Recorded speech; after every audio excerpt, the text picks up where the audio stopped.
I came back to find my little son. What have you done with him? Asked Lord Clancharlie. King James II replied, By our grace, he is still alive, and quite well, I believe.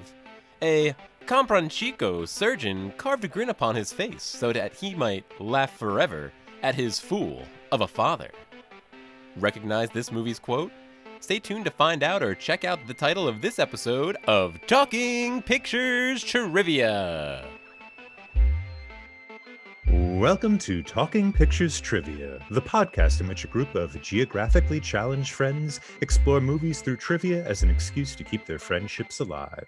I'm one of these friends and today's host, Tom, and with me as guests this week are Andy and Pat. Thanks for joining us. Andy has joined us for Ex Machina, Coming to America, the unfortunate sequel, and Passengers. Pat has joined us for 9 episodes, including Broken Blossoms, Bride of Frankenstein, Maiko Han, The Third Man, The Fast and the Furious, Madame du Barry, The Spirit of the Beehive, Sunrise, and Nosferatu. Andy and Pat conveniently like movies. And I just realized Pat is our go-to guy for silent pictures. I think you've been on almost all of us. I think I've done it myself. Yeah, I think so. No, I didn't do Dr. Dr. Caligari. Yes. Caligari. I did not. Yep. Do Dr. Caligari. Yeah, who you got to see Conrad Vernon performance, though. He was also in Caligari. For those who are joining us for the first time, we start off each episode with a movie quiz, as these pivotal questions will determine who earns today's trivia crown. In round 1, each question is worth 1 point, and in round 2, each question is worth 2 points, unless I change my mind. Then, once the fierce competition is over, we'll follow it up with our famous movie rant, where anything goes. Today we are going back to 1928 to find the origins for the Joker, to prepare for the upcoming movie, The Batman. In 1928, Mickey Mouse stars in Steamboat Willie, the 8th modern Olympics were held in Amsterdam, and the world's first trans-Pacific flight is completed by Charles Kingsford. During all of this, Paul Leni's movie, The Man Who Laughs, is released. Other big movies in 1928 include Noah's Ark, Buster Keaton's Steamboat Bill Jr., Fritz Lang's Spies, and Charlie Chaplin's The Circus. So today's film is about a man named Gwynplaine, who is the unfortunate son of a lord, and this lord got in hot water with the king, James II, and that man was killed, but Gwynplaine was scarred. He was had a smile drawn into his skin. And then we meet him as an adult, and he is a traveling clown performer who is always smiling on the outside, but he's crying on the inside. He's kind of deeply upset, and he is looking to court his co-star, Dee, but it looks like his kind of royal connections are going to get in the way of his future. Andy, if you had one word to describe The Man Who Laughs, what would it be? Toothy. And Pat? Carnivalesque. And my word would be grotesque. It's time for question 1. Why does Gwynplaine think he may be worthy of Dee? Locked in. Locked. All right. Andy, you locked in second and last due to our poor showing tonight. So what is your answer? The answer is that the Duchess, I forget her name, but the Duchess may have found him attractive, even though she saw his smile. So he felt validated, like he might not be a horrible monster, that he could be loved, perhaps. And that opened up the gates that he could believe maybe that Dee loved him. All right, very good. And Pat, what do you have? Yeah, basically same idea. He says something like a woman has seen my face and may still love me, something like that. So yeah, same idea. Okay, very good. Points for everyone. It was in fact the Duchess Josiana who desired him, and he thought maybe this will make him worthy. And I brought this question forward because I wanted to talk about how the grotesque functions. The grotesque is very important for Victor Hugo. He wrote a play about Cromwell, and while the play is not particularly famous, there's a preface to it in which he kind of goes on about the modern and how the grotesque informs the modern, and the deformity of the body is very important in his work, as you could see with like Hunchback and this. This, by the way, is based on a Victor Hugo novel, if you didn't pick that up. And he kind of has this idea of the grotesque as in twofold. One, it's like something next to the sublime that makes the sublime more clear. So something like, doesn't use the word beautiful, but I think that's what he means. And the other thing is the grotesque is also like the collapsing of opposites together, which also I think kind of factors into what you're saying, Pat, about the carnivalesque too. And these things are kind of in Hugo's preface to the Cromwell play. And I was wondering what people thought of like the grotesque elements of this film. Now I'm curious, how would you, because as you were just joking, I pulled up my Bakhtin. How would you differentiate between carnivalesque and grotesque? I think the carnivalesque would be the sort of celebration. So the kind of bacchanalian celebration in which sort of normal roles are inverted or forgone with. And the grotesque, I think within a Bakhtin context, is a little different. I think it would be like the sort of the normal physical things that bodies do, that human bodies do, but kind of carry to excess. So like the ideal body is, you think of like the David, right? Very beautiful. It's Michelangelo's the David. But like the grotesque of that would be like David shoving food down his mouth. And that would be within the framework of the carnivalesque, where you would have a space in order to eat that kind of food. Or like David defecating or something, which would be, That's pretty gross. Yeah. Mm-hmm. I had two thoughts about the grotesque in this case, I guess. One is that it's interesting to me how, and just thinking about the Joker kind of is the way that the Joker played out in the 1989 movie, is that he's just so popular. He's a man of the people. Mm-hmm. They don't really show that much of the actual performance. It's almost more hinted at, but whatever it is, the way that he presents during the performance or the nature of who he is just seems to create this like populist following to the degree that there's like a riot at the end of the movie when people are upset about it. It's just interesting why his performance wasn't shown. So it's not that it was just so compelling that maybe it attracted people. It's almost just like who he was and how the grotesqueness of him was one of the big attractors. Mm-hmm. People gravitate towards that for some reason because they can feel better about not being that way because they like the novelty of it. I don't know, mm-hmm. What that theme, how that theme comes out.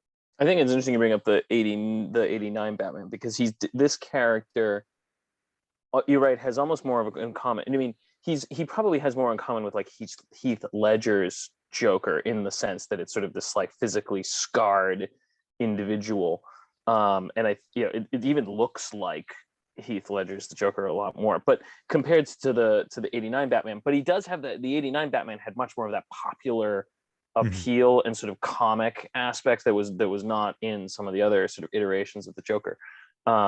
And you're right, it is interesting that this guy, you never actually see his performance, and yet he's just sort of loved. And sort of, is it just that, what is it about his sort of, do they actually think that he's joyful? I mean, even his co-performers, is that great line where the other clown says to him, like, when the other clown's taking his makeup off, and he says something to him like, "Oh, how great it is that you don't have to ever take off your smile," or something. It's just like, it's like ultimately complimentary and completely insensitive. Completely insensitive. Like, at the same time, it would be like somebody who's playing an ugly person and being like, "It's so great you don't have to put your makeup on. You're so well suited for this role." Like, it's so terrible. Yeah. It's so great you don't have to gain weight for that character. Yeah. The backhanded, yeah. Comment, but it's distributed. But it's like even some of his coworkers don't quite get what it's obviously pain is. So yeah, what is his ultimate appeal to people is obviously rooted in his deformity, and yet it's sort of it's a very odd concept because they don't totally seem to just see him as a freak. There is sort of a sense that there is sort of an attachment to him as an individual as well. But it's an interesting question. The other thing I was going to say that was not physically grotesque, but if you think about the way that they the other Jokers are, that their outside really like ends up reflecting how twisted they are inside. They're just deeply devious, and I haven't seen the Joker with Joaquin, but everybody else pretty much plays it that way. My favorite is the animated Joker with Mark Hamill. Yes, Fantastic. that is great. That is fantastic. Yeah. So good. But in this case, Gwynplaine is completely innocent internally. I mean, he's almost to a fault. Like he's almost not even worldly. But the Duchess is played in this super weird, intense way where it's like she is like this mania inside almost that they present, and she's beautiful on the outside, but whatever is inside her seems a little twisted, and so it's like a separation of those two things. Yeah, and I like the scene when she sees him. What's suggested is that his deformity is a turn on. Like that's a really odd fetish to have, and it's really kind of all the more gross because it's like a deformity arouses her. That seems to be the case, and so it's kind of another collapsing, right, of like sexual arousal and like physical disgust become kind of the same thing. And I guess she's also sponsoring kind of the carnivalesque as well, because she's this Duchess, this highborn person who's like among the people and getting groped and that type of thing. So it all seems to be of a piece. It's conspicuous in the movie. Yeah, it happens multiple times in the Duke or whatever. He's like, yeah, you let all these other people have liberties with you that your fiance doesn't even get. Yeah, what's the deal? One of my favorite, on another unrelated topic, one of my favorite like set pieces is his portrait. That was just very funny. That made me laugh out loud. It's time for question 2. Now there are 2 possible points for this. So if you get both right, you get 2 points. If you get 1, you get 1 point. If you get none, you get none points. So let's go for it. What animals does Dr. Hardquanonne, if I'm saying that correctly, have to put on display at the fair? Oh, I know one of them. What is the second one? Yeah, that's a good question. The one was so novel that I definitely remember it. I don't know. Whether we remember the same one will be interesting. I don't know. I guess I'll lock in because I don't know the second one. I'm not going to remember it. Locked in. Yeah, locked in. Locked in. All right, Andy, what do you got? It was a 5-legged bull, I think. Cow or bull, I'm pretty sure. And Pat, what do you got? Yeah, 5-legged cow. I don't remember the other one. Very good. The other one was a pig with 2 snouts. Oh gosh, I don't remember that. No. Yeah, he mentions it. You don't see it. I don't think you really see the whole cow, but he mentions having a pig with 2 snouts. Okay. At least the cow, you get a brief glimpse of a pen or something. You're right. He does. I remember it now. Thank you so much. See, I told you. Yeah.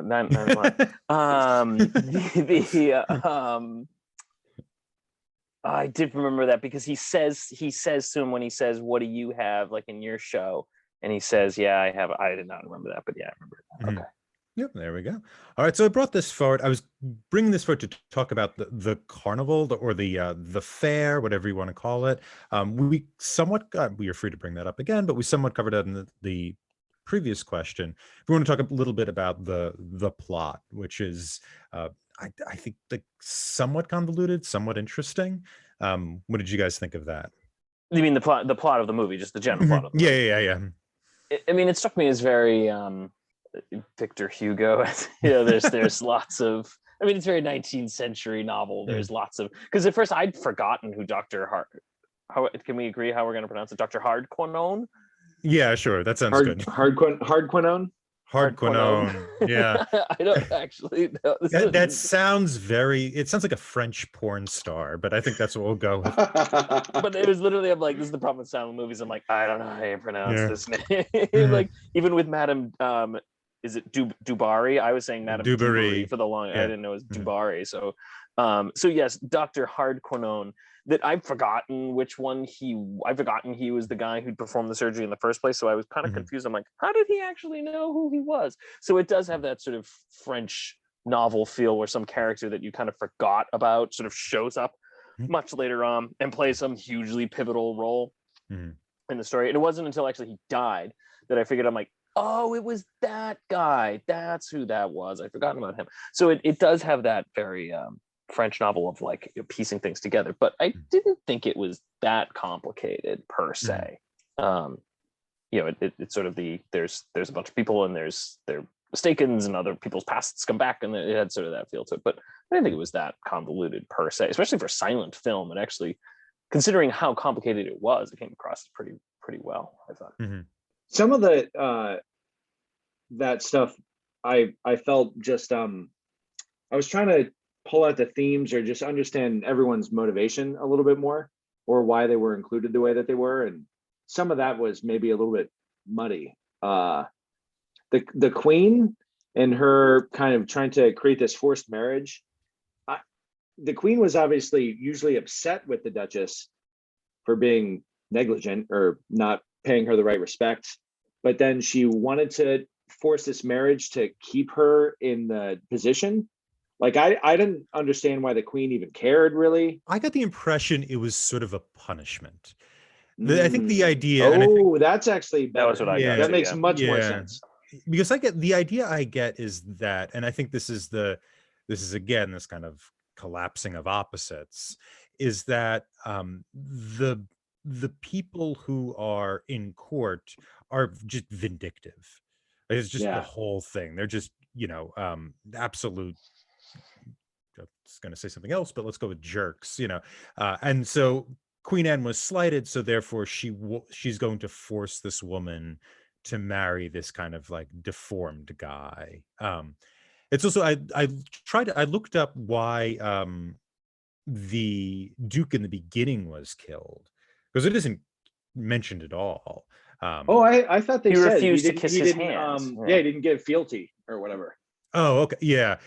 In the novel, he's apparently a Republican, so he rebelled against Cromwell. He was like, maybe not with Cromwell, but he was whatever against the crown in like 1650.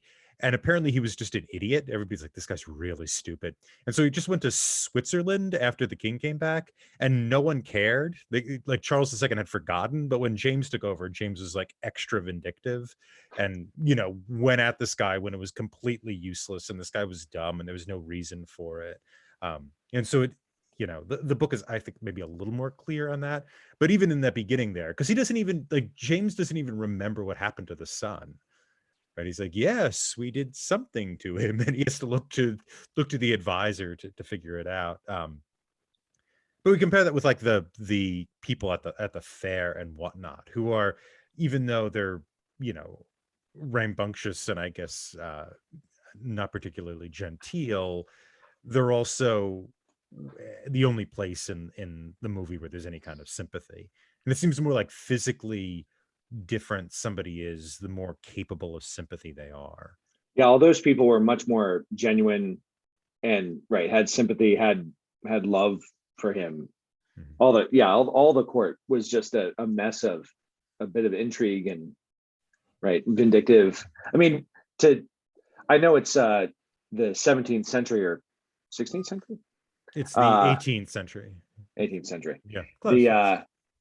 That like punishing the Duke by taking his child and physically scarring him. I mean, it's pretty intense. Yeah. Well, I guess that was the 17th century, but yeah.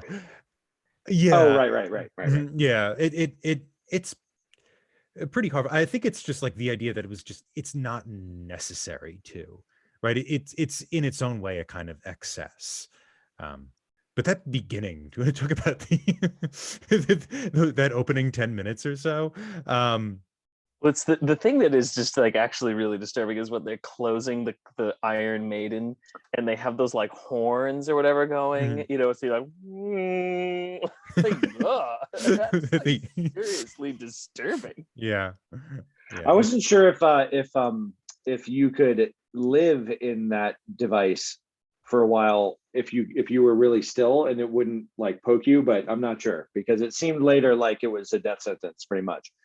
I didn't research it. The impression I got, it's like a slow death, like it kind of bleeds you, that I type of thing. believe that it didn't even exist anyway. Yeah, That it wasn't actually a real thing. Yeah. That I remember reading a while back that like they sort of made it up as a like, look how horrible people were, and they had the Iron Maiden as sort of an example of that. But I don't like a think token torture device. Yeah, I mean, I think it was something where I remember reading it something like there is evidence that like something like it existed in like, you know, periods of history, but like during that particular period of history, like it was made for like a museum as like a tourist trap, literally Weird. like they basically made it. We're like, look at all these terrible things, you know, as like a chamber of horrors kind of thing. And so it never actually existed, but I don't know actually how it theoretically worked or how. Or in the cases, I think there were some instances like that, you know, 2,000 years ago or something like it. But I don't know how those actually worked. It reminded me of two other fictional times when a device like that was used. Really random and probably not usually compared to this movie. One is Matilda, where the principal throws kids into a device very similar that was called the Pokey. Oh, I remember that. Yes, I haven't seen that movie. My kids love Matilda, so I've seen that a whole bunch recently. And then the second one, which is more weird, is in Harry Potter, when they take people to the wizarding trial with the Wizengamot, which my kids also really like Harry Potter. They put people in a cage, and there are these like little pokey things that are on kind of like threads. And the whole time that somebody's testifying, these random like lackey people are just slowly tightening the pokey things. And I have no idea why they would do that in that movie. It doesn't make any sense to me, but it was just what sprung to mind. I thought of Bill and Ted's when they go back in the Middle Ages and like throw them in the Iron Maiden, and they're like, yeah, excellent. I have to see this movie. You've never seen Bill and I've Ted? not seen any of the Bill and Teds. Oh man, I do not think I've seen 3 minutes of any of the Bill and Teds. They're so perfectly of a time. Yeah, I'm told the third one is also very, very good. It's pretty funny. Yeah. The second one has like a Seventh Seal joke in it. It's hilarious. Yeah, you told me about that. And here we are at the end of round one. And at the end of round one, we have a tie between Andy and Pat with 2 points apiece. We will see you in a moment after these words from our trusted sponsor.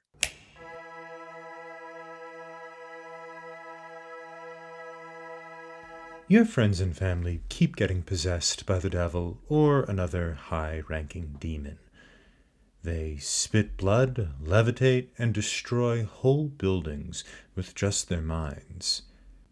You feel you are desirable, but the Lord of Evil keeps passing you by. Tom here to tell you don't give up. I have a solution for you. Don't waste more time on casual demon exorcists. See who our expert demon summoners match you with for free. Every 14 minutes, someone finds a demon that matches his or her particular thirst for power.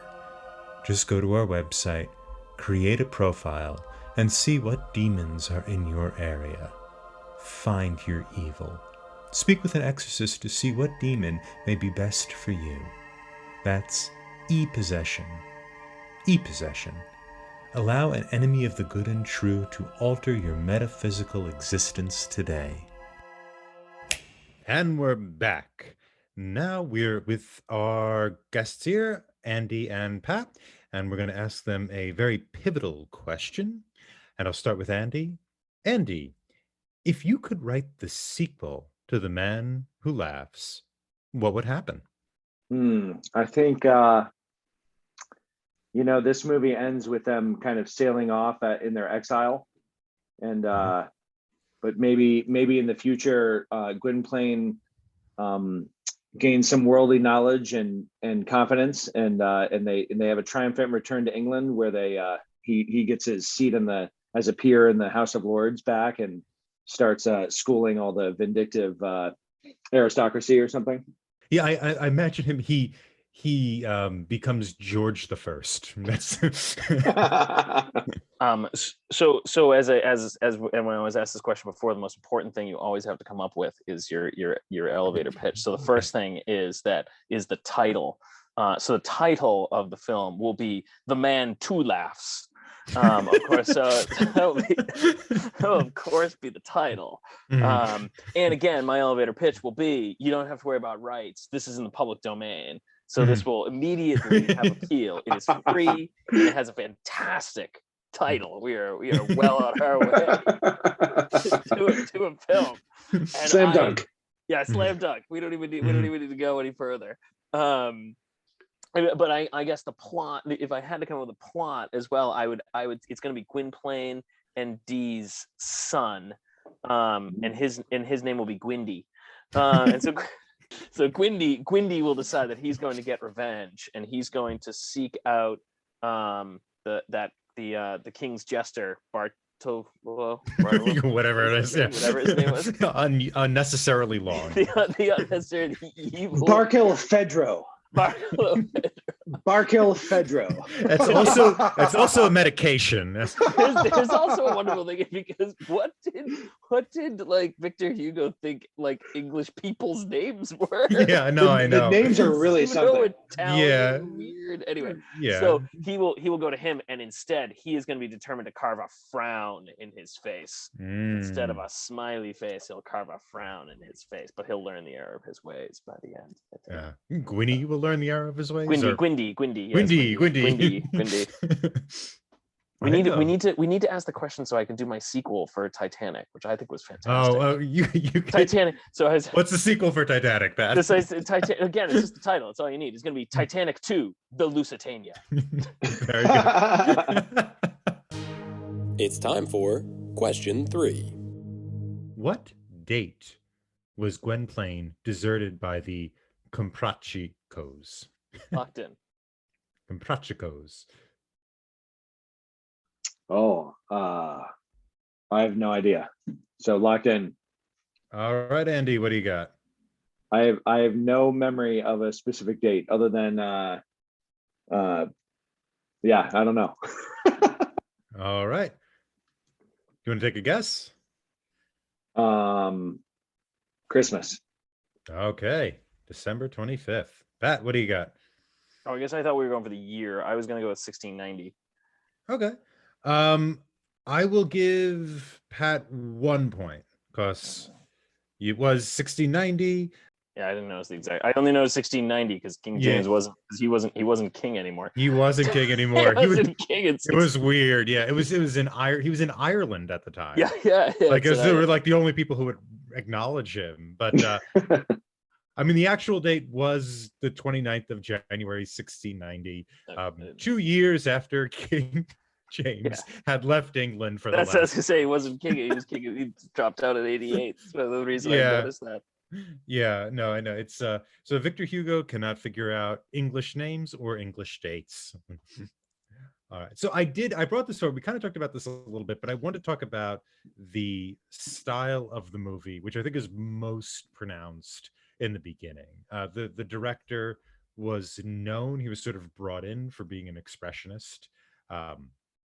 He did a number of those movies that were very popular. I think he worked with Ufa, and there are certainly a lot of those elements in there. And I was wondering what you guys thought of that. I thought there was a lot. I thought there was expressionism beyond that. Like there's some great expressionistic moments. Like I love some of the shots they have, even when they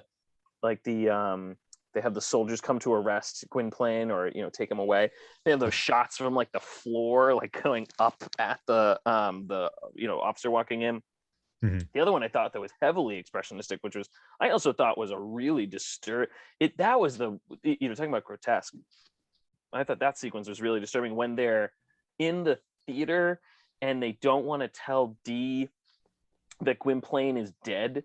So they decide they're gonna put the show on, and Mhm. they all are like in the theater pretending to be the crowd, Mhm. and everyone's that sequence was really warped. Yeah. And I Like thought that was banging boards on the Mhm. benches, and it was yeah, it had this very sort of animalistic kind of tribal thing, but it was also just like there's a really warped sense of like we're gonna pretend that a guy who's dead is alive to a blind woman by faking a crowd. Like there's a Mhm. really like I thought that was also heavily expressionistic Mhm. in terms of just the shots of it, the concept behind it, just the distortions of reality. Like that was a very interesting scene. Mhm.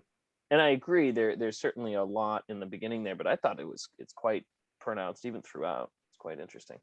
I like hearing about that. I didn't think about that as much while watching it. I was stuck in a bit of the technical world of the effects and how they pulled some of that stuff off, like the all the kind of pirate people on the ship and how they filmed the ship, and they filmed it leaving, and there was like smoke coming off, and it was in the winter and it was kind of snowing and stuff.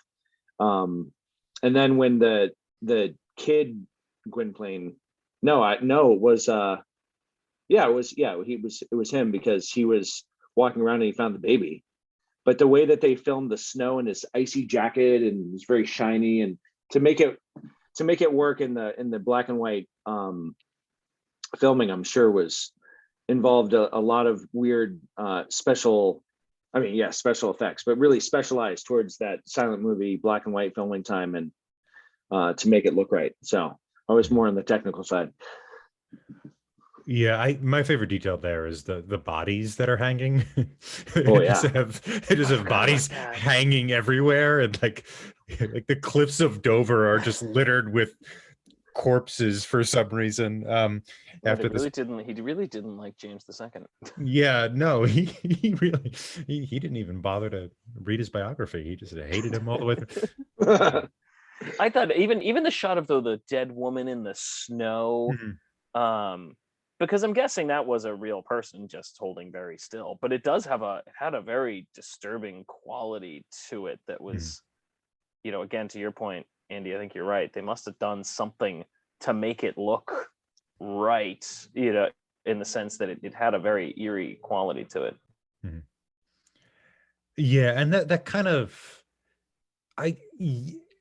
it isn't as expressionistic after that, and I think that opening scene has such a kind of horror feel to it, which I mean a lot of critics obviously have pointed out. But I think that it's an interesting point you put forward, Pat, that like it does really trickle through the whole thing. And it kind of goes again to your word, great word, Pat, the carnivalesque for the beginning. It does kind of like that kind of creepy, you know, psychological damage that's kind of writ large at the beginning. It sort of seeps into the rest of the world, and everybody is kind of animal like, even or you might even say especially the kind of the upper class people, that everybody's just kind of bestial, That's and why I that love the hard. monkey throwing the apple and just like that kind of stuff. It's just Yeah. great. Mhm. It had to Yeah. be a monkey. But Mhm. I also assumed, and I don't know if this, I mean, again, I don't, having not read the book, I don't know if this is what he was going for, but the fact that the dog is named Homo, Mhm. Oh which yeah. I assumed was supposed to be that, like, that the animal is the most sort of man, is the Mhm. closest to a man. So as I said, in this carnivalesque concept that the dog is actually the most loyal one in the whole thing. Yeah. And the dog had a really important role to play Yeah. in moving the plot along. Like, Yeah, I he's mean, Multiple times, yeah. the dog is there. Mhm. Yeah. Yeah, he's the most effective. Yeah. yeah. Right? No one is as effective as getting things done as the dog. Right? Everybody's kind of useless compared to him. Yeah, that's a good point. Like the dog is kind of elevated. And it's again that kind of collapsing of opposites, right? The dog is sort of this person who's this thing that's able to set things right in the world of people. And it's it's the further away from the ground you are, the more kind of strange you are, more anti-human. Like even the Duchess, like everybody has this kind of uh quote unquote normal response in the theater. But the Duchess, who's kind of sitting up high, who's sitting further and further away from them, has the oddest reaction. And it's kind of her lofty position is sort of complemented with this weird response she has to him. It's time for question 4. What color is the little van? Locked in. I don't know. Locked in. All right, Pat, what do you have? Red. Andy, what do you have? Obviously, we couldn't see it. I would have remembered that, but I don't know why. But I have the impression that it was green. And Andy gets it. Dang it. Green. Success. There was an intertitle that said green. Oh, and Andy squeaks ahead 4-3. It's only because I'm red-green colorblind. It's the only reason. Yes. And apparently illiterate. No, I see reds as greens even when they're written down. The word flips. Yeah. Some synesthesia there or something. Yeah. Yeah. Aphasia. Yeah. All right. So I brought this up to talk about actually had another question, but we actually covered it, so I switched to this one. Nice. What was the other one? The other one that we already covered was what political body is Gwynplaine elevated to? Which I think everybody would have gotten that. But anyway, so we could talk about the different groups, but I'm going to talk about this kind of little family with our philosopher friend, Ursus, Homo, greatest since Shakespeare. The greatest since Shakespeare. Like Shakespeare, only better. He definitely put himself ahead of Shakespeare. Yeah, he described himself initially as the philosopher, which I guess he's a bit full of it, but that little family. And then Dee, who is played by what's her name? Mary Philbin, who was the original Christine in their version of Phantom of the Opera, which they made in the early 1920s. So there is a sort of she's sort of known, I guess, for playing opposite deformed people. That's a niche. Yeah, that well, if it works for you. But anyway, we talk about the different like little family groups, be it that family that moves around in the green van, or the kind of regal family that is their contrast that sits at the head of England, or anything else you like. I really liked in the end Ursus or Ursus. Yeah, Ursus. We're not doing well with the names, but I think that's fine. I actually really liked how later he was kind of just the head of this traveling show, but he was really the playwright, and that his first introduction was as the philosopher. And it's like and I didn't realize at the beginning when, and I'm not 100% sure, when they find Ursus, is he living in the van basically, or was he living in it looked like a shack to me, but then I realized later that he might have, I think he already had, it was portable, like it was mobile, I guess I should say.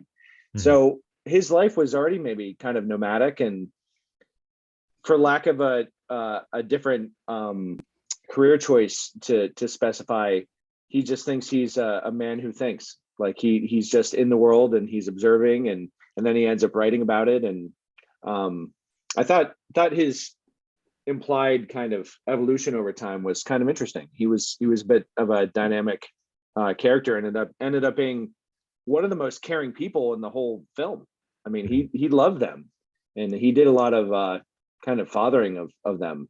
Yeah, I agree. I thought it was interesting. I thought he was, because he's obviously in the beginning is a bit, he's willing to take in one child. I like his line is, "Are there two of you?" What, there are two of you, which is obviously he's getting more than he bargained for, I guess is the implication. But he's got an interesting characteristic, because even when you first read it, it's you watch it, you don't know, is this guy going to be sort of like, you take advantage of them and sell the guy as a freak show? Because especially when you see Dr. Hard Quanon with his five-legged cow. There's obviously an implication that this guy is just selling, stuff, and even I think he offers to buy him, doesn't he? Doesn't Hardquanonne offer to buy him at some point? That there's this. Yeah, he said he's worth a lot of money. Yeah, he's he worth a lot of mentions money that. or something like that. Yeah, but there's an implication that this guy could be a lot more devious if he chose to be. And you sort of have this element where he's almost contrasted with the whatever his name is, Bartolofino or whatever, the jester guy. That there's sort of this concept that the jester ends up being this horrible person, and the philosopher ends up being the guy who sort of takes care of them and is this kind of stuff. Which to your point of kind of contrasting the families, I guess I would put them in sort of those are the contrasting positions in some ways.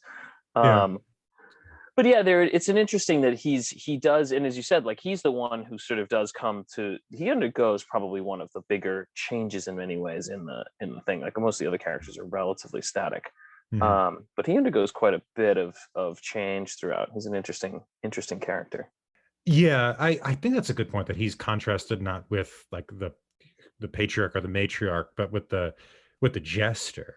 That the jester is kind of this like agent of scarring, and he's this guy who kind of held them together or made that kind of purposeful. I also do like the kind of like the traveling theatrical kind of thing going on there, and the fair and all that. These kind of like theater fair shows have like a really fun history throughout the throughout that period and earlier, but they were always kind of like it was a place where like people traded. It was it was a big trading thing, but it was also like very, very bawdy. Like these were like the unlicensed theater things, like they were kind of pseudo illegal. And they're also like, whenever they're depicted on stage, they're also very, very sexual. Like this is a extremely tame version of kind of what was going on. But it's also, it kind of brings me back. Like, anybody read Bartholomew Fair, the Ben Jonson play? Well, it kind of takes place in one of these things. Just no one has read that play. Oh, okay. Except Tom. Except Tom. Not even Ben Jonson. No one alive. Yeah. But it's the same. It's like it's the same kind of idea, the same kind of fair energy, which I like how these people participate in that, even though it is very sort of a very chaste space, right? It's very kind of animal-like, but our family is very pure. I also like it was odd in the beginning how Gwynplaine has to walk outside the van, or doesn't have to, but in that opening scene when he's just running alongside of them, I didn't know what to make. It's like whipping the horse, kind of. Or is that what he's doing? Weird. Yeah, I thought I maybe, didn't know what. but Yeah, I didn't really get. You think that you one would have either. a seat like on a bench where you could, sit and be the driver? Those were the sequences where I think I was on the bike and just wasn't quite. Some child was getting too close to the pedals at that point. I wasn't. I was not paying enough attention. One of the contrasting movies that popped into my head, which is utterly so different, but does have elements of this same fair mentality, is The Greatest Showman. It's Barnum and the invention of the circus, kind of, or that kind of circus, but it's like a ridiculously polished blast out the songs dance movie. You know what I mean? So it's that, in that way, it's not at all the same. But a lot of the vibe from the carnival players in The Greatest Showman plays out here too, which is that if there are things about you that cause you not to be accepted by the mainstream society, that you can have a family with these people who will accept anyone, as long as your heart's pure. It's all about the inside versus the outside. You can be a crazy freak, and you can not only have love and support from these people, but have ultimately like a success. You can be famous. People will, adulate you for the stuff that you can do in the show. But it's all in this context of this place where anything goes. People can just be themselves, which I think is a bit what the Duchess. She had her like alter ego. she's like, oh, I'm going to go to get in my fair outfit and go and like hang out with some crazy people and do whatever I want. And then like get changed real quick into the fancy ball gown in the carriage to get back for the symphony, with the queen. Mm-hmm. She had her like 2 lives that she was leading almost. Yeah, it's like a found family concept, right? Yeah. It's as opposed to the genetic family structure, it's the people you're able to kind of make a family with, who matter. And there is that, again, that kind of that carnival element, which we keep coming back to, that there's sort of inversion of things, is that there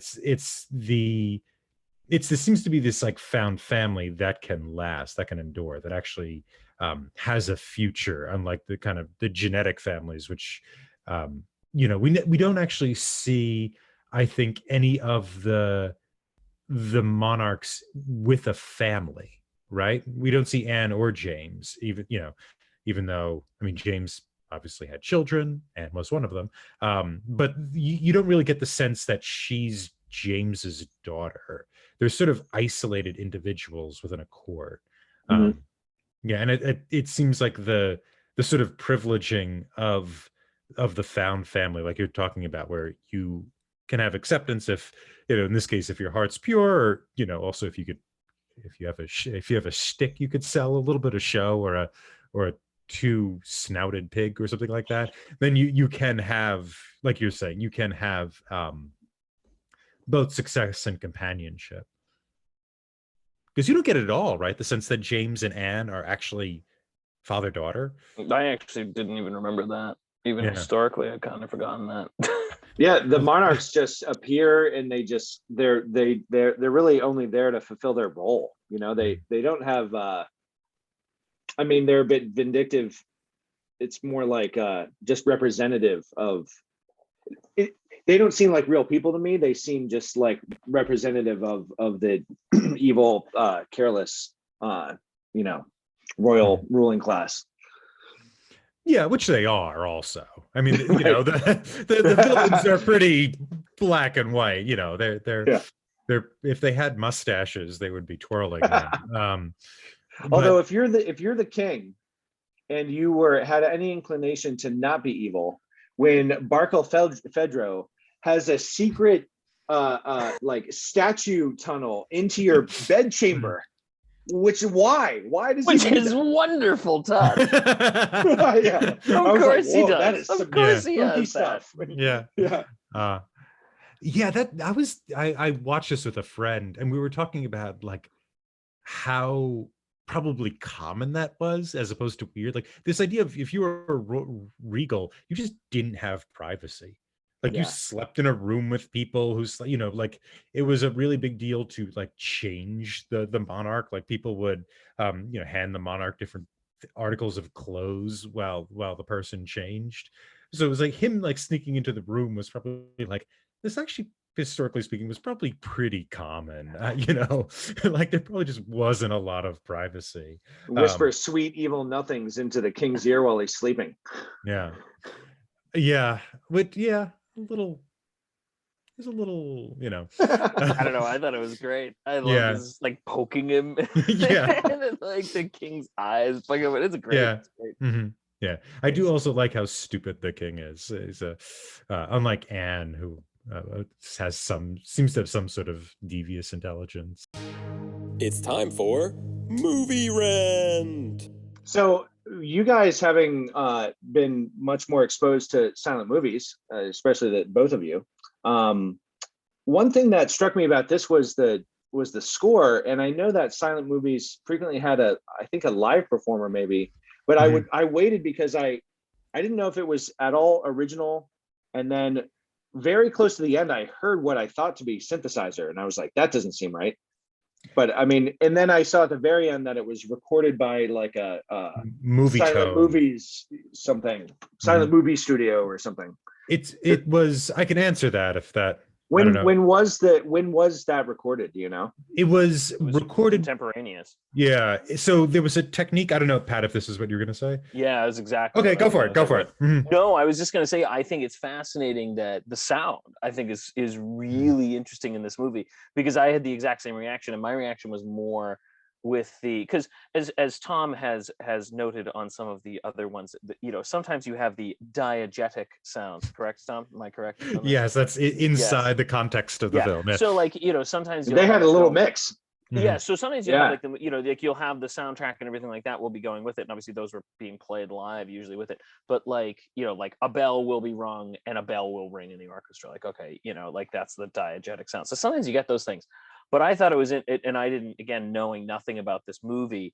The thing that my favorite one is and there's like a diegetic sound we mentioned earlier when they have like they're closing, which again I love, is when they're closing the Iron Maiden and they have that like horn sound or whatever instrument it is. And I mean, again, it's very disturbing.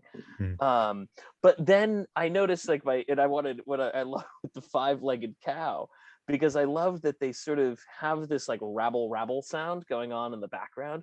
And when they're looking at the five-legged cow, I love, because they literally have the crowd in the background going, "Oh, it's just a cow." Actually, which I loved, that they go, "Oh, it's just a cow. It's nothing." And then they're showing them going to the other exhibits, being like, "Yeah, they're having this big exuberant reaction." I thought, that's bizarre that this existed at the time. I'm like, what is this recorded later? I'm like, what are they doing with this? And I looked it up, and basically, apparently the film was done right at the transition when sound movies were coming out.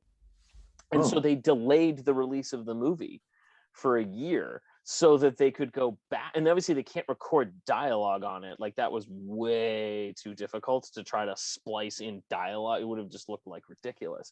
So they couldn't splice the dialogue in on top of it, but they could record sort of just background noises and stuff like that, and actually have that sound played during it. So like at the very end of the movie, there's an actual song that sings, I think, with like Wind Playing and D and this kind of stuff. And that was an actual original song that was played with the movie. So it's sort of like this bizarro transition between silent film and sound film. So it's still using title cards. It's still using, sort of an orchestral score, but they had enough technology to sort of splice in, which again, I love the rabble sounds, that they're sort of in the background, and sort of splice in a song overlay. And it makes for a really weird quality film. It's a bizarro quality film. So I don't know if that was what you were going with, Tom, but I thought it was a fascinating thing with this movie. Yeah, it's something we've run into before. It's called movie tone. It's universal, but it's a William Fox developed tech. And what it is, it's they actually have the sound by projecting light through it. So it's actually on the film. So I guess when they spliced it in, they actually kind of attached it so you can have synchronized sound, like guaranteed synchronized sound, because it goes with the actual film. It didn't. It didn't last very long. We actually ran into it with one other silent movie we did. I remember you mentioning it before. I'd actually forgotten about it, but I do remember you mentioning it. I don't remember which movie it was. I don't think it wasn't Nosferatu. It definitely wasn't Nosferatu. Was it? It had to have been Sunrise then. Yeah, it must have been Sunrise. Had to have been Sunrise. That's also a Fox. It's also film. late. Yeah, and that's a late 20s film. So it had to have been Sunrise. Yeah.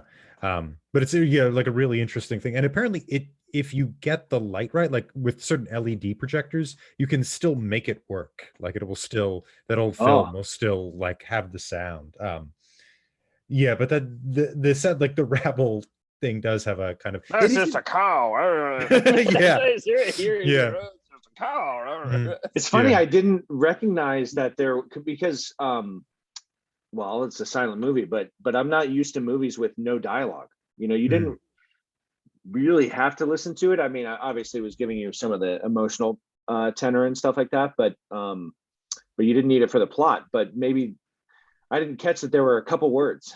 Maybe. Yeah, it's an odd space too, because you have the writer of the script, but the writer of the title cards are different people. So it would just film a lot of different arrangements and kind of pick which one matched the eventual words they were going to use in the story they were going to use.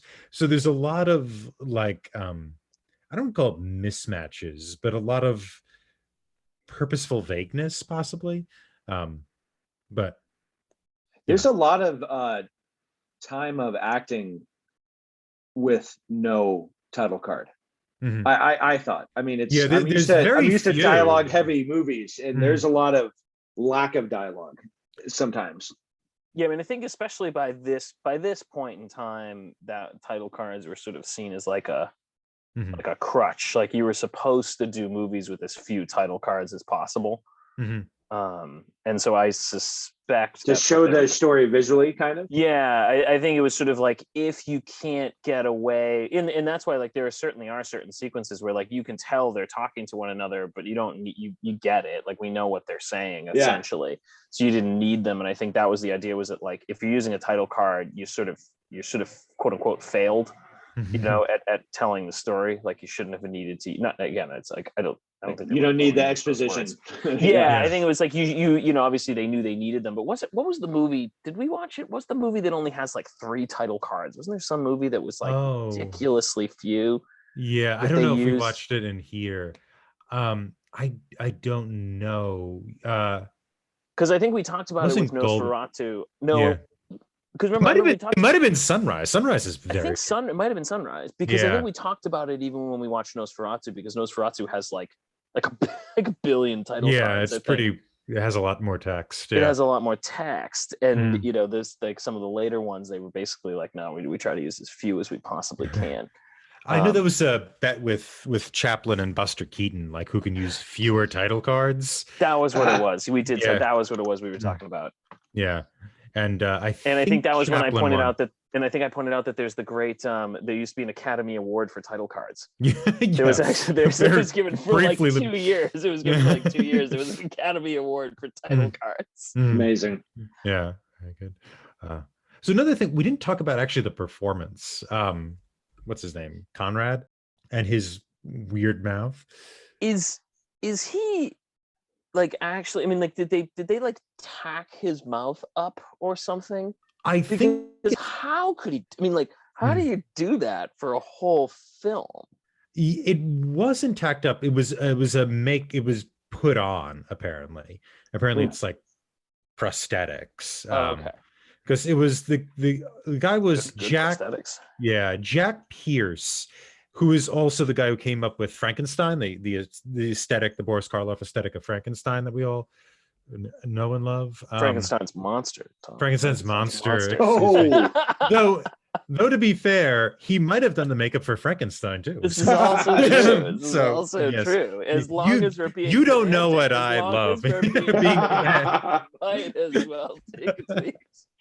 Yeah, but it was a Greek immigrant whose real name I can't pronounce, but he went by Jack Pierce, who kind of became like the universal makeup guy, and this is one of his earlier things, and he did the face.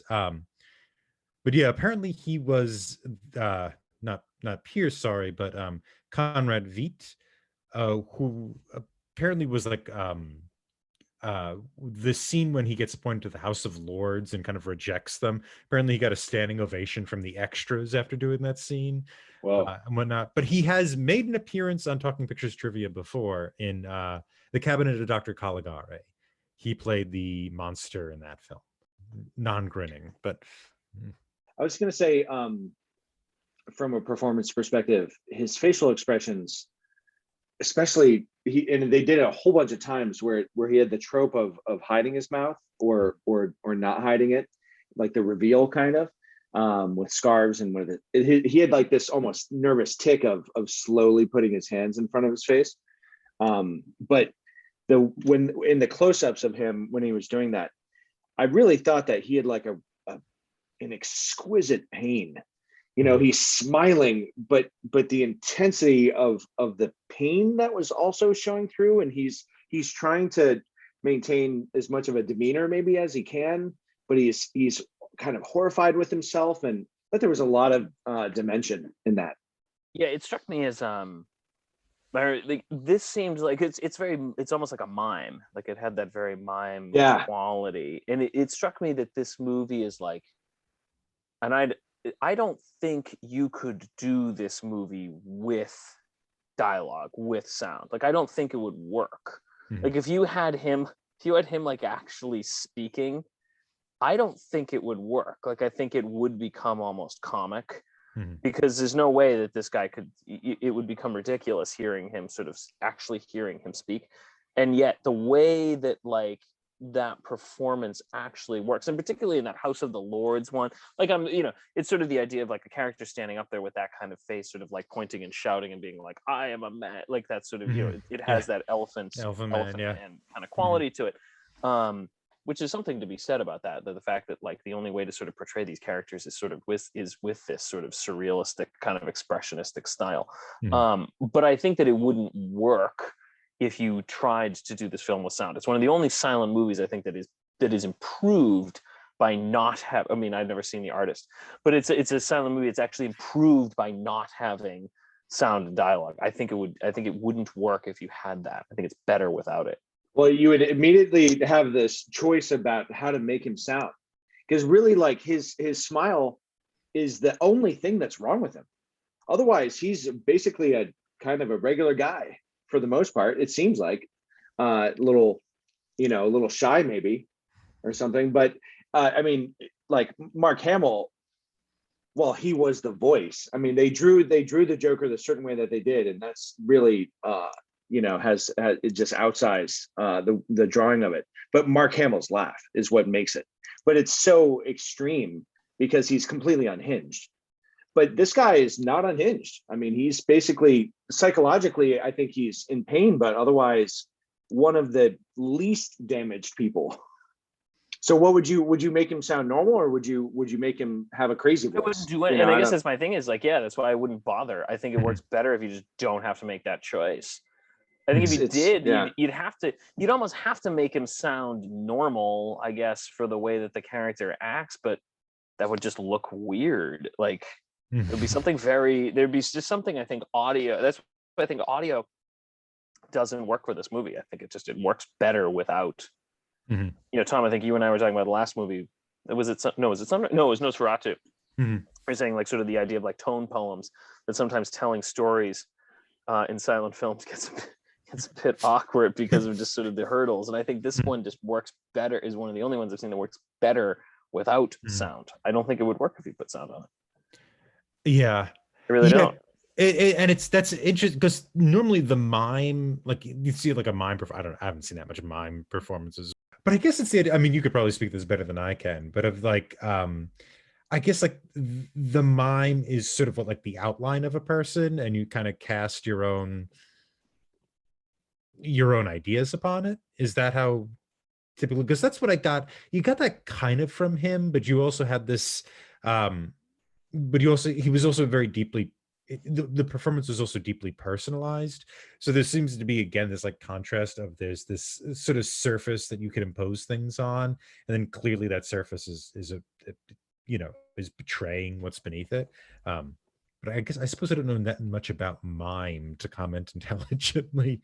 Oh, neither do I. Yeah, fair enough. Clearly, I don't. Yeah. That my knowledge of mime is very limited, but it did strike me as very mime-esque. Yeah, that there is mime does have a frozen quality to it. That the body and the face and everything else is sort of frozen, and you do everything with gesture and sort of all these other kind of things. So it has that quality to it. The other thing I wanted to ask about, we've brought this up a little bit. I don't know if you have anything else to say on it. Your word, Pat, carnivalesque, and like the kind of like the Bakhtin idea and how it functions here, if it does. Yeah, I mean, if it does, but I mean, how speaking of pedantic, yeah, I mean, the idea that obviously Bakhtin has is this Mikhail Bakhtin? I'm just Googling right now. Mikhail Bakhtin Which my reading is mostly on his Dostoevsky, so which it Mhm. does include his Carnivalesque, but it's more with his Rabelais. But the idea that sort of there is a requirement to sort of like almost like within literature of flipping, high becomes low, low becomes high, and sort of this idea that there's almost sort of I mean, he's not using quite this word, but there's almost this cathartic release that comes from it. Mhm. And what I think is interesting with that concept is how much, and not knowing the Victor Hugo one, but Victor Hugo obviously knows very much the Carnivalesque. I mean, if you've seen, you can literally watch the Disney version of Hunchback of Notre Dame and understand that's Carnival. That's the opening song is related to Carnival. So this is certainly well within that tradition.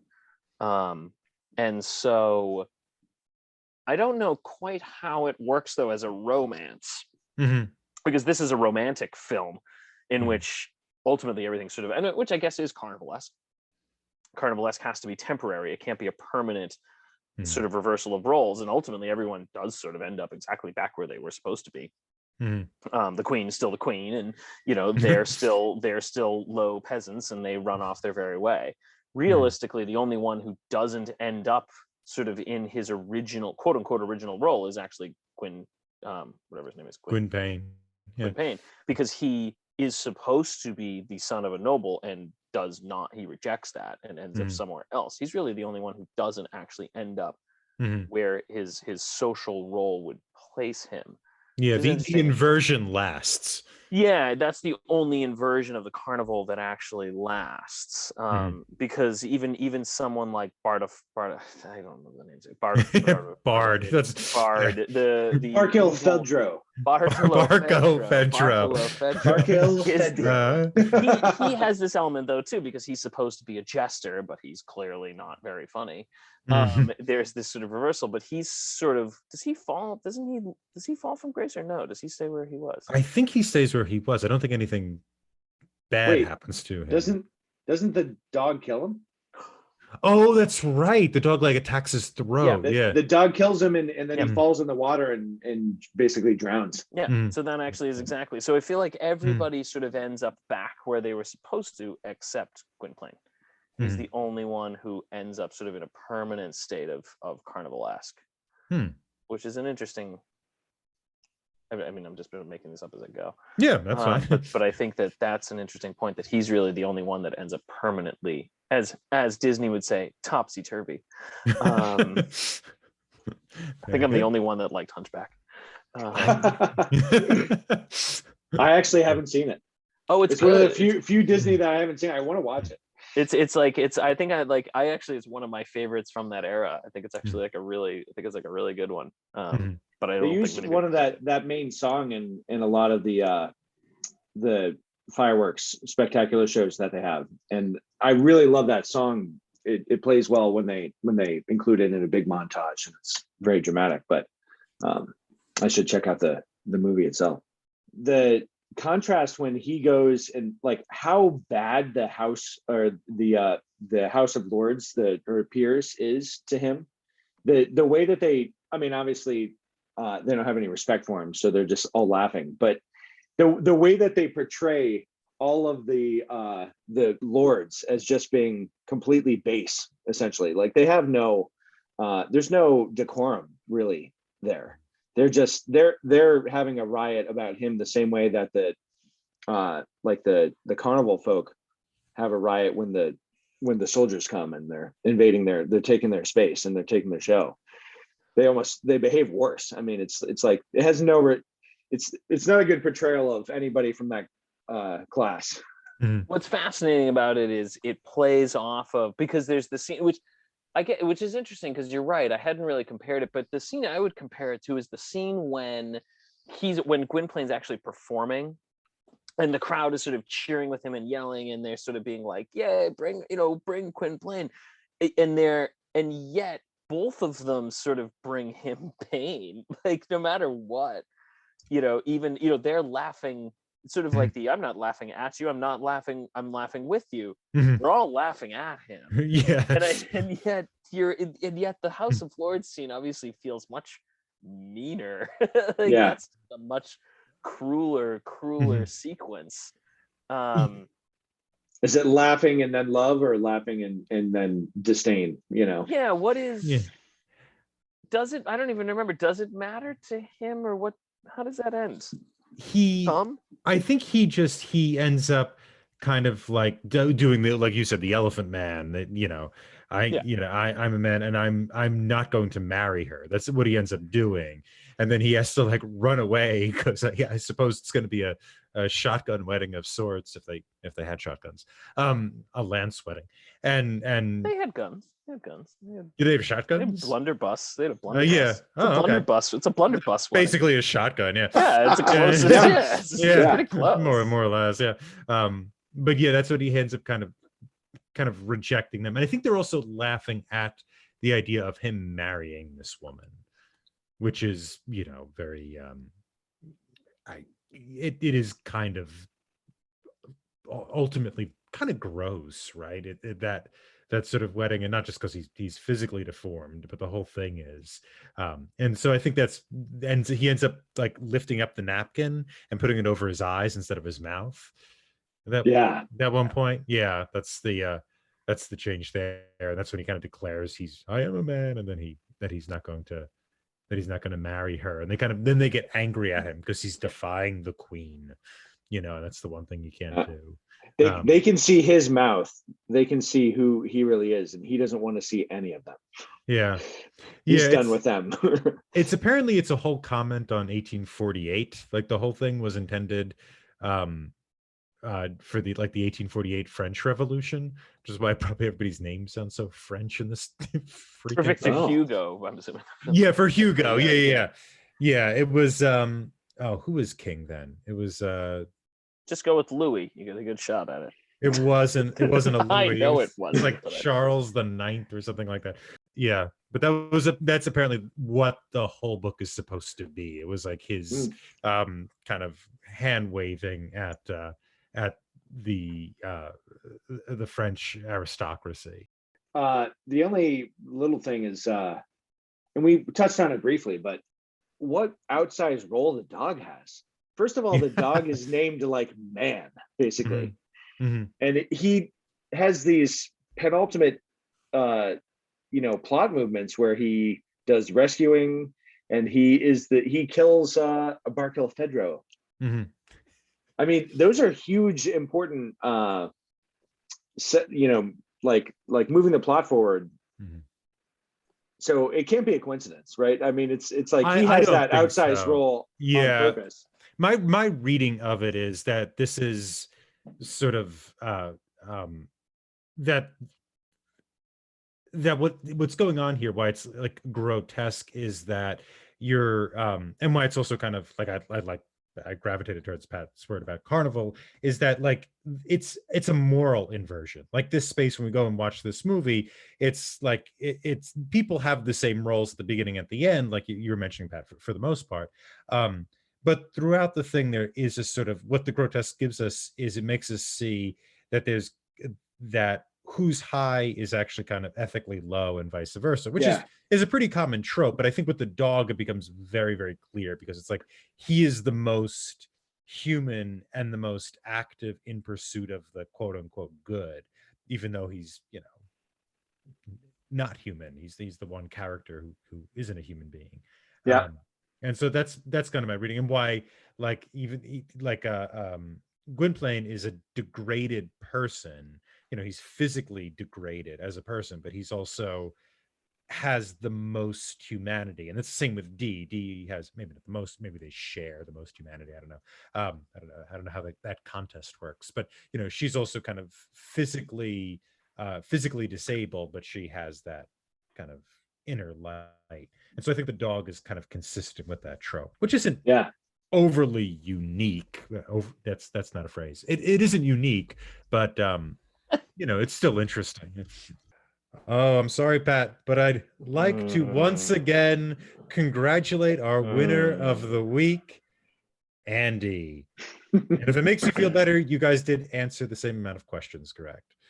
So Nice. Yeah, that's like basketball. Like you hit the same number of shots, but they got more 3-pointers. Oh yes, yes. A little. Well, let's applaud Andy. Let's really dig this in for Pat. Thank you. Very Thank you. good. Good showing, Pat. You almost had me. Yep, All we'll right. do it again. We'll do it again. You can find more of our content wherever you listen to podcasts, on our YouTube channel, Twitter at Talking Studios, and our website, talkingpicturestrivia.com. We're extremely grateful to all of those who subscribe, like, follow, and leave a review. Are you still laughing? Why or why not? Let us know on Twitter or email us at talkingpicturestrivia@gmail.com or give us a call at 201-467-8679. Thanks again, Andy and Pat, for joining us today. Thank you. Thank you guys. Thank you. Very good. Thank you. Thank you for coming on. Any plugs? Anything you want to? Why isn't there a fax number? Why don't you guys have a fax number? Yeah, You've got a phone number. Yeah, we should have a fax. I don't think why anybody's isn't there ever a fax? called us. Yeah. Yeah, that's what I was wondering. And Where for does that telex, phone number go? Yes, please beep us at. Yeah. It's like...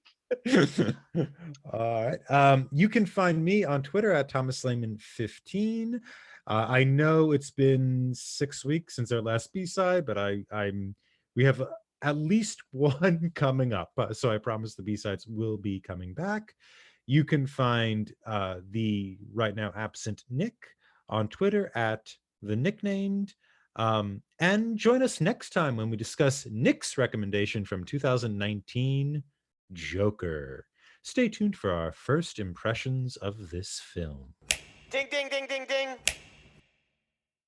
Hey.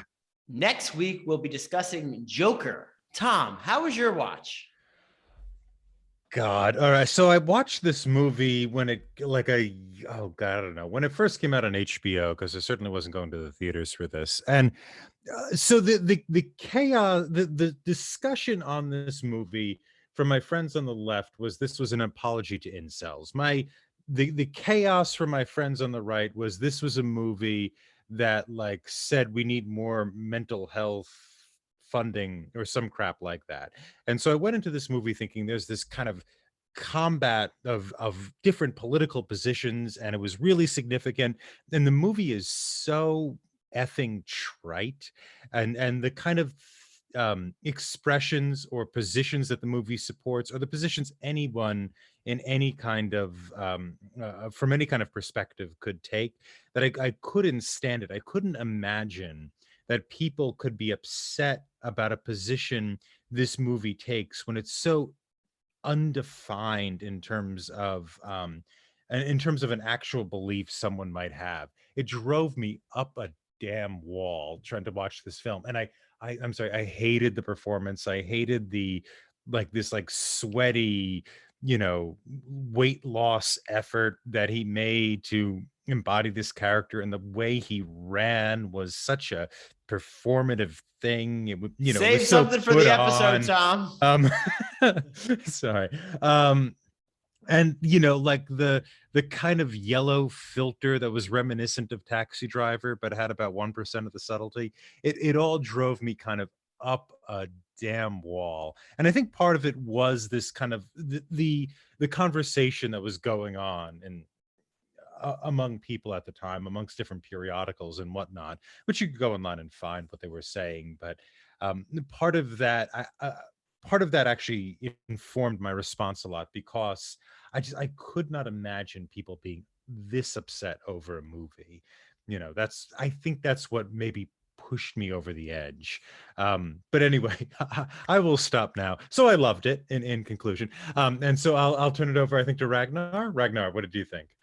Well, let's see. Following that, I've talked to some people, and I feel like people just fall into one of two camps: either Tom's camp, where it's just like basic, derivative drivel, or my camp, which is a big fan of the movie. I see it more as a Todd Phillips' love letter to early Martin Scorsese.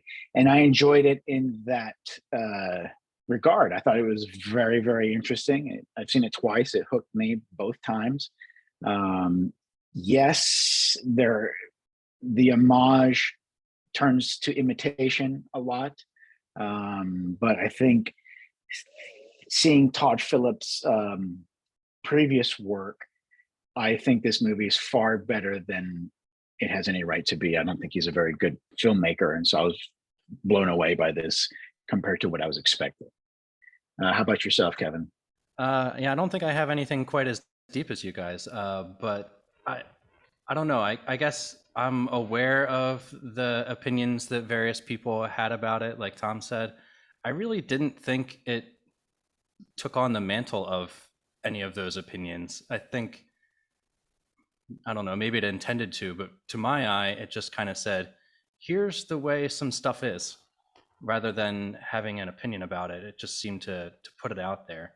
I thought that was kind of cool. I didn't really think it hammered on the mental health part, although it was clearly part of it. And although the incel part was also part of it, I kind of felt like, this isn't a guy who is the equivalent of sitting in his basement playing video games. This is like a guy trying to live life and having a hard time. I feel like those are kind of two different things. I don't know.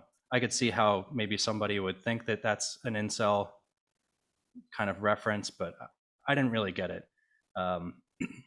And I guess overall, I thought the movie was good and horrifying. Like I'm glad I saw it, and I'm not sure I want to see it again. Nick, what'd you think?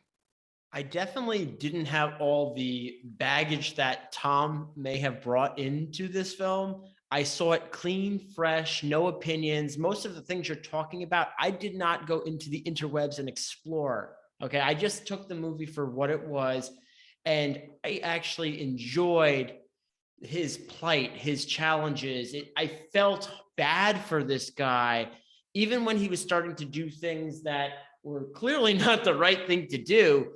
What drove him to do it? Was it his mental illness problems? Was it society? Was it a combination? So I enjoyed this film. I liked his portrayal. I liked everything about it. And even though it was Batman adjacent, it really was just a skin. And I'll talk about that a little bit more in the episode. But I think I enjoyed it more not diving into what everyone else's opinions were about it.